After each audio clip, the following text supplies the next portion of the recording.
So this is our first install. We don't have a name for this yet. Well, maybe we just enter with that. Hi, welcome to We Don't Have a Name for This.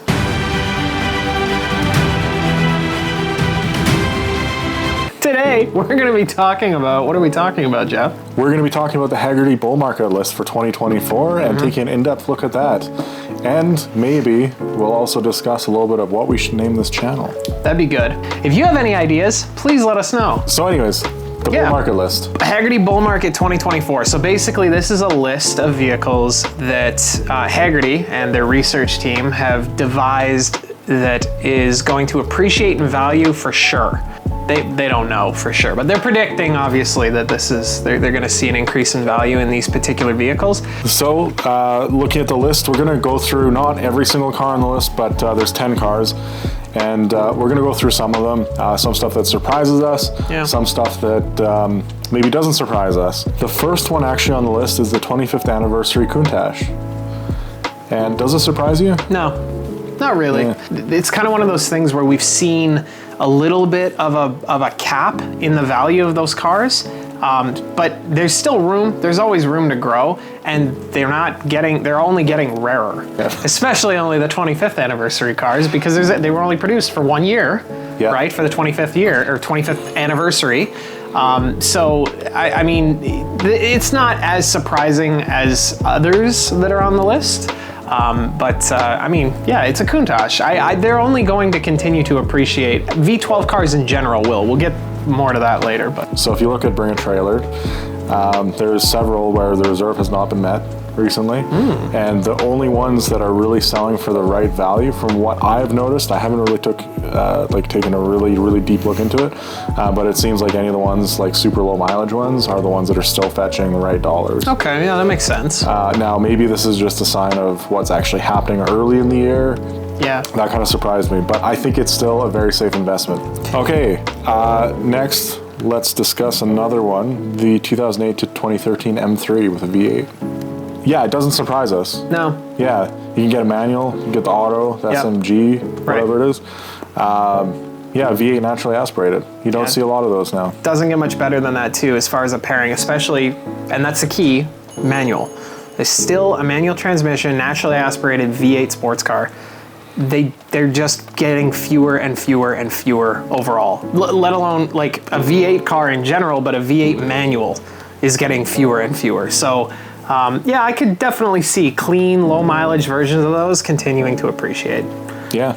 The next one is the 97 to 99 Pajero Evo. Yeah. Mitsubishi had this little stint. This is actually interesting because they only became legal in the United States recently, which means that the values at that point should have been the highest they will get. Anything that's a first to market, and this is no exception, a JDM vehicle that has now been legalized in the US, the first people to be able to get their hands on one are going to fetch the highest premium. Just from a lack of supply situation. You know, you've got a room full of people that want them, but only one person's actually been able to bring one in so far. So that one goes for, crazy money. So I would think that would kind of top it out. This is surprising to me because as cool as they are and as capable as they are and as rare as they are, it was a Japan-only build, a really unique looking vehicle, very capable, and they are super cool, but just from a supply standpoint, more and more of these are going to be making their way stateside. And so it's surprising to think that there might be an appreciation in value. Again, I suppose for low mileage examples, maybe, because maybe people are writing them off left, right, and center. I don't know.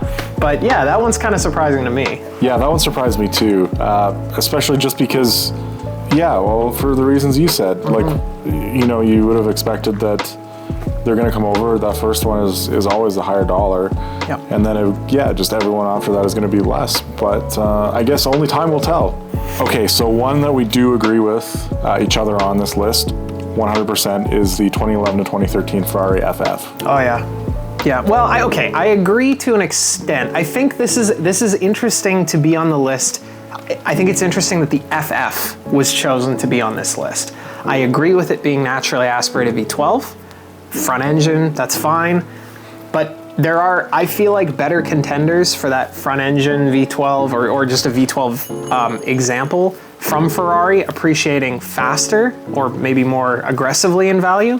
The FF has its own issues, I guess. Yeah. And being all-wheel drive, I think, is kind of where it breaks off for me. If I was thinking of a car that's going to appreciate significantly in value, it's, again, going back to kind of that legacy thought point of front engine, rear wheel drive sports car, not all wheel drive, especially with a V12. Like that feels more like Bentley or Rolls Royce. Yeah. Like it's not. And they did some really weird stuff with that car. Of course, being a shooting brake. It is a 2+2, which is, people are actually wanting now in that kind of car.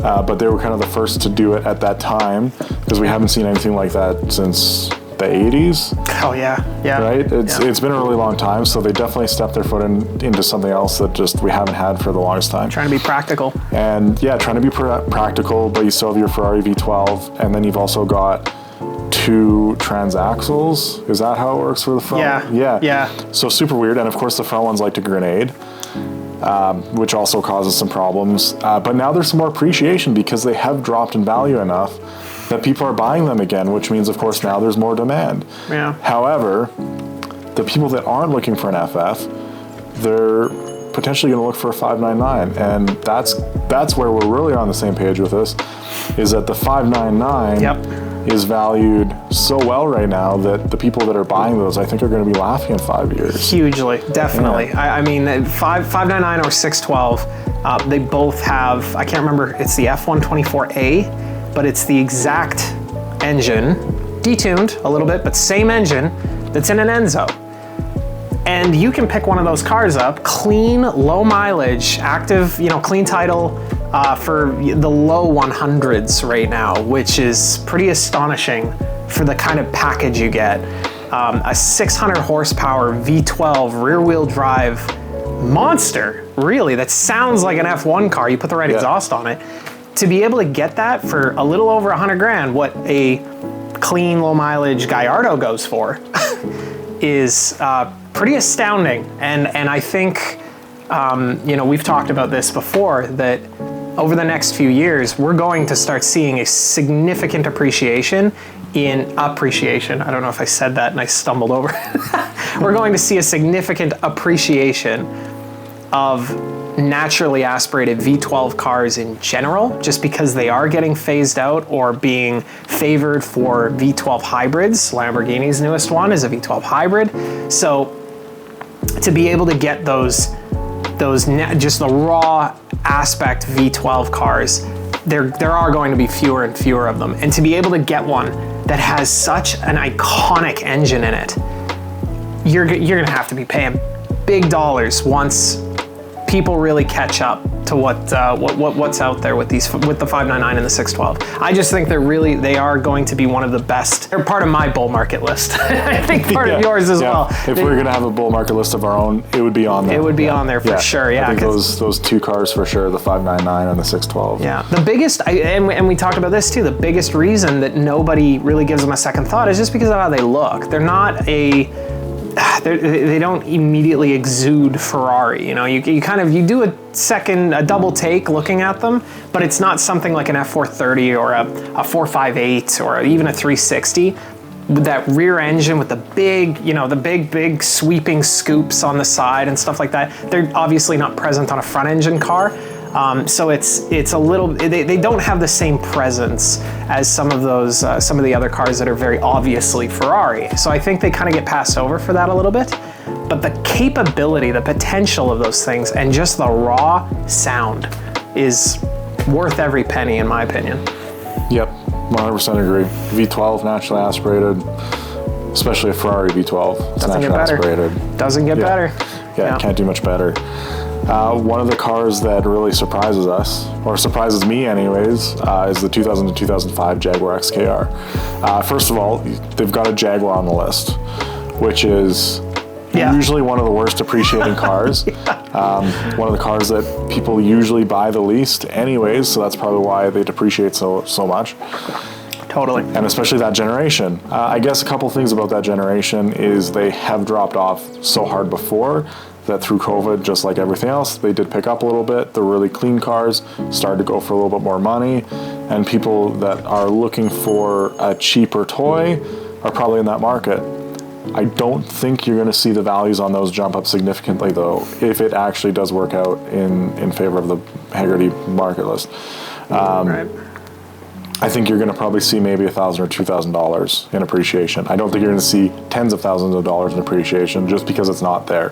They already gained a lot of that through COVID. I know that you used to be able to get some of the XKRs or XK8s for well under $10,000. You still can if you get a rough car, but if you want a really clean example, you're going to be spending above that. You're usually sitting about that $15,000 range, in Canadian at least.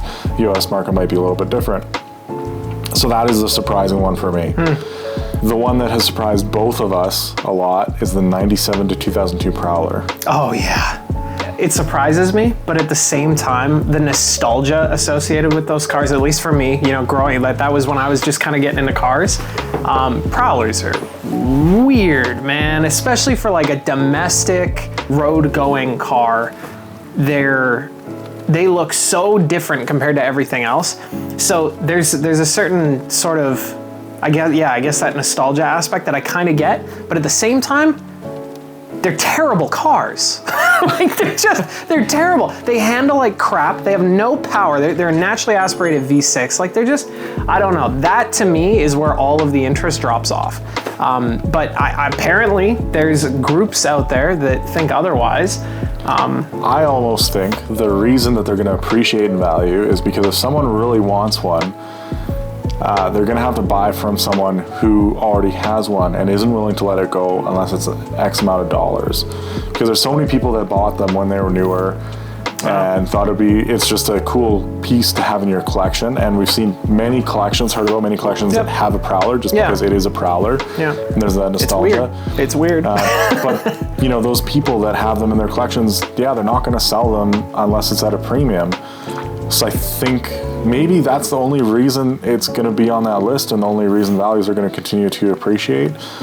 But I'm not sold on it. I'm still not sold on it. No. I know looking at auctions as of late, they're not performing very well. Unless you have like the one of one, you've got a special edition, you've got the purple one with the trailer. Sure. That might be the one that you get. But I'm still not 100% sold on it. Yeah. I don't think it's going to be one of those cars. Well, thanks for sitting in on this one with us. At the time of shooting this, Scottsdale Auction Week is happening in Arizona right now.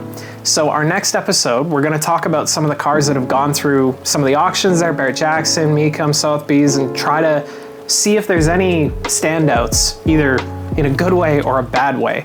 We've already seen some pretty wild results, and looking forward to sharing a little bit more on the next one.